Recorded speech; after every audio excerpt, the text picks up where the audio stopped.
in the American Heritage Series. America, this is your heritage.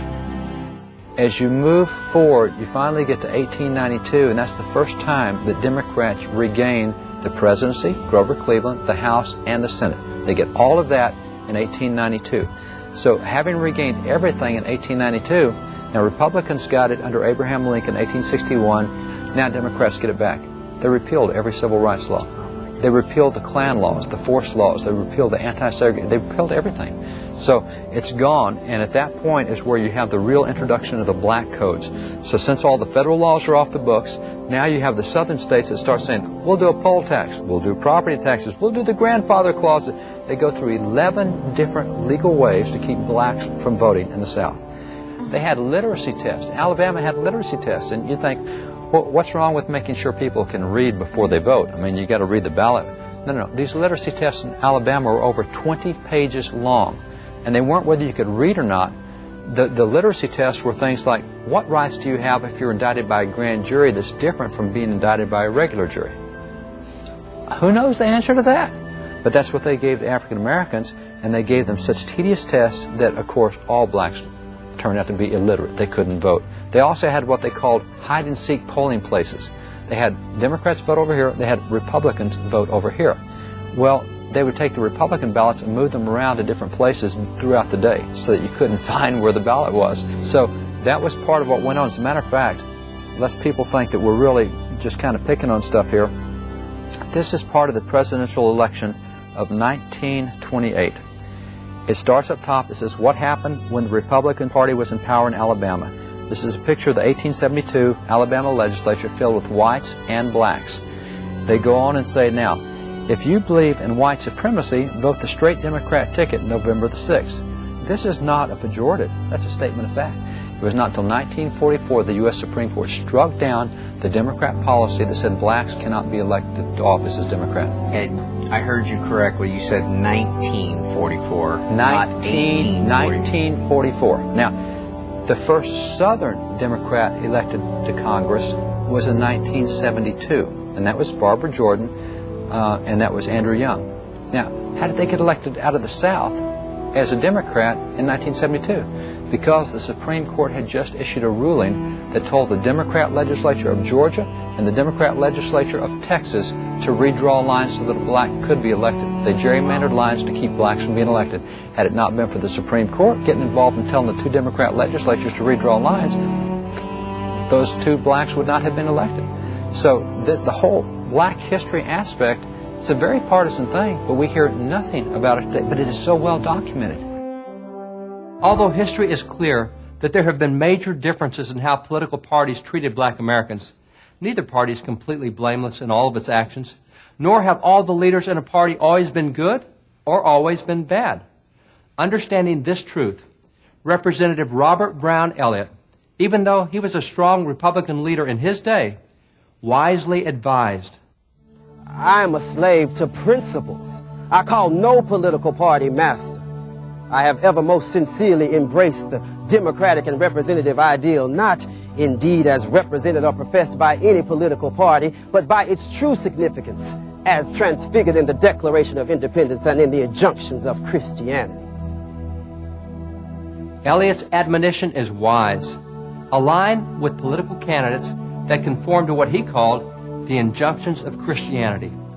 Republican Frederick Douglass, who served as a minister of the gospel, had agreed, declaring, I have one great political idea. That idea is an old one, is widely and generally assented to. Nevertheless, is very generally trampled upon and disregarded.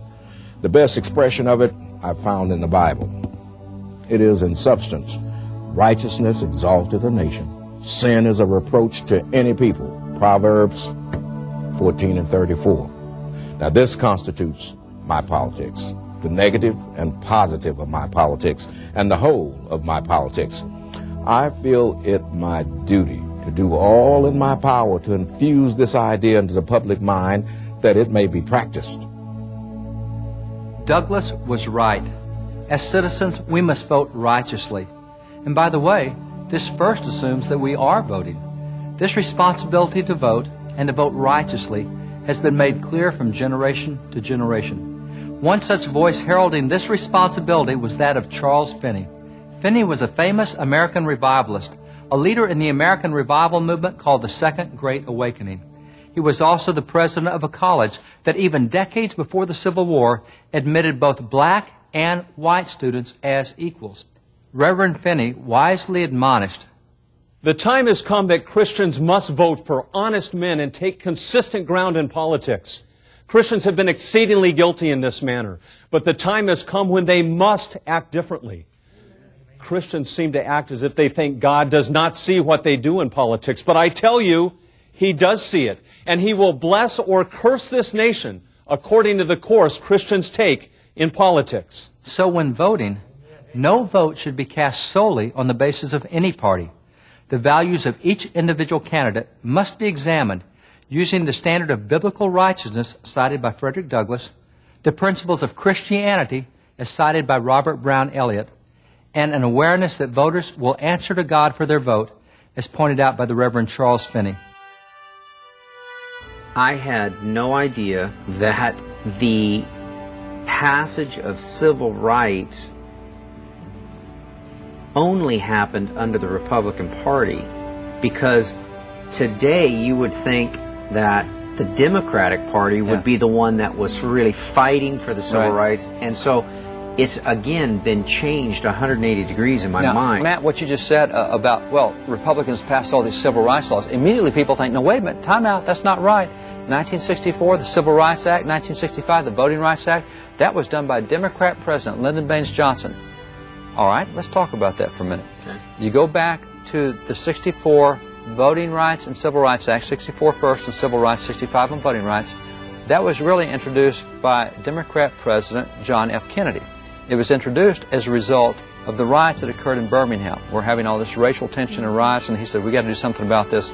Well, let's do the Civil Rights Act and the Voting Rights Act. So these will be the first Civil Rights Acts in 89 years passed by Congress. So what happens is JFK wants to do this, but both of those acts had been previously introduced by Republican President Dwight D. Eisenhower. They were both killed in the Senate by the chairman of the Senate Judiciary Committee, a Democrat. And so now that we've got the racial tension, Democrats have killed the Civil Rights Act, they've killed the Voting Rights Act, but now we've got this racial tension. Democrat president says, let's do this. So he goes back to the Republicans and said, your bill, will you guys help me do this? So it's moving forward. It comes through LBJ because JFK gets assassinated, so now LBJ picks up the mantle, moves forward with the Civil Rights Act and the Voting Rights Act. It goes into the Congress for a vote. Now, Congress at that time was 2/3 Democrat in the House and the Senate. You got a Democrat president, Democrat House, Democrat Senate, 2/3. It only takes a simple majority to get a bill passed. It only takes 269 votes to pass any bill through the House and Senate if you have control. So they've got 315, they need 269, they got 50, 60 votes to blow. They only came up with 198 votes on the Civil Rights Act. Democrats had it totally in their power to pass the Civil Rights Act of 64, the Voting Rights Act of 65. According to the records of Congress, they didn't even get close to it. Where'd the help come from?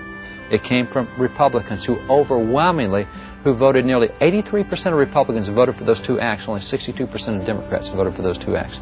Had it not been for Republicans, the Civil Rights Act of 64 and the Voting Rights Act of 65 would not have passed. For more information on the American Heritage Series or to find books and other resources, visit wallbuilders.com.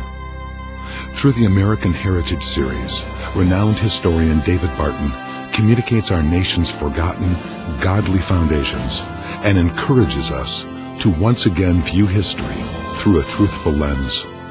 For only when we recognize and embrace God's hand in our history can America become all that it was intended to be.